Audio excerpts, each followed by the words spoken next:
Hello, everyone. It's Chris Kelly with the Fountain Report.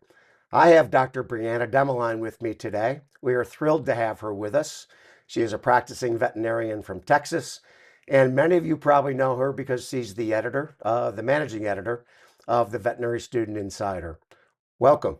Thank you. Thank you. I'm very excited to be here. Well, we're excited to have you. So, when we first met, you were like a hard charging fourth year student intent on getting your first job, getting into practice, eventually owning a practice. Tell us what that journey from leaving MSU Mhm. and into practice, what it looked like.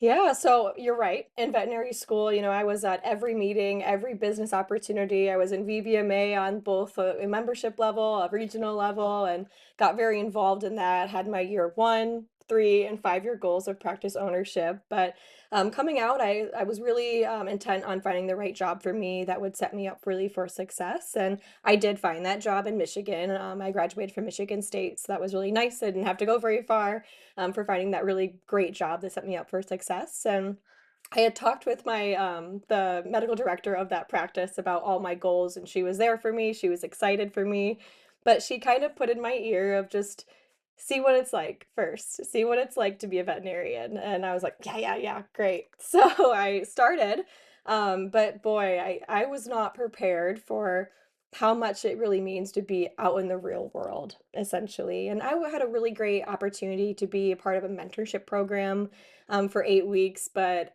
I always said that imposter syndrome, excuse me, didn't really hit me in veterinary school, but it definitely hit on the way out.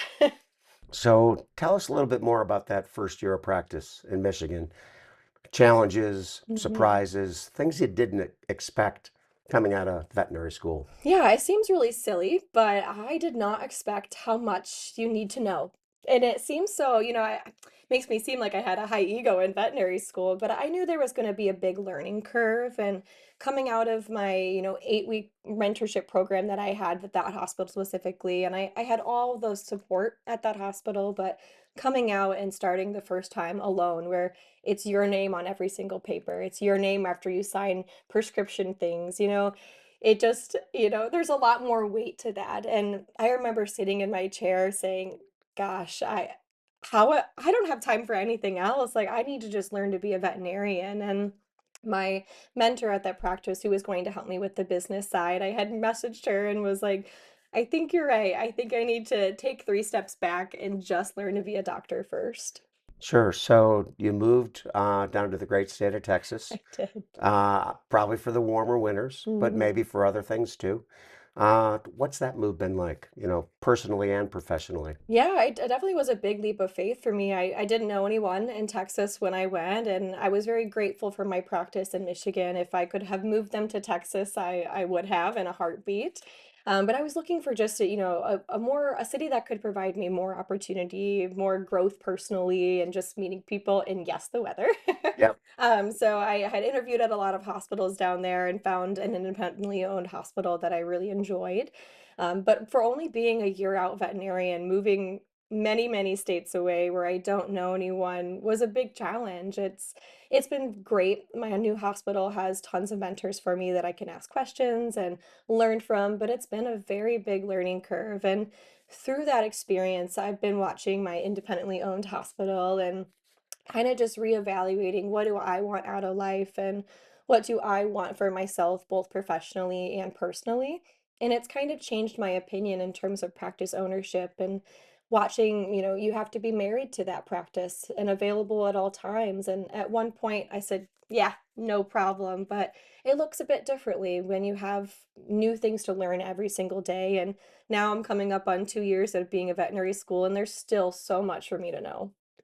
So let's talk a little bit more about that perspective on ownership. Hmm. When we first met, you were very gung ho on, I want to own a practice. Yes. That's what I'm going to do. Yes. What do you think's best? And what will it take to get there in a way that keeps you engaged, happy, Mhm. and feeling good about what you're doing? Yeah.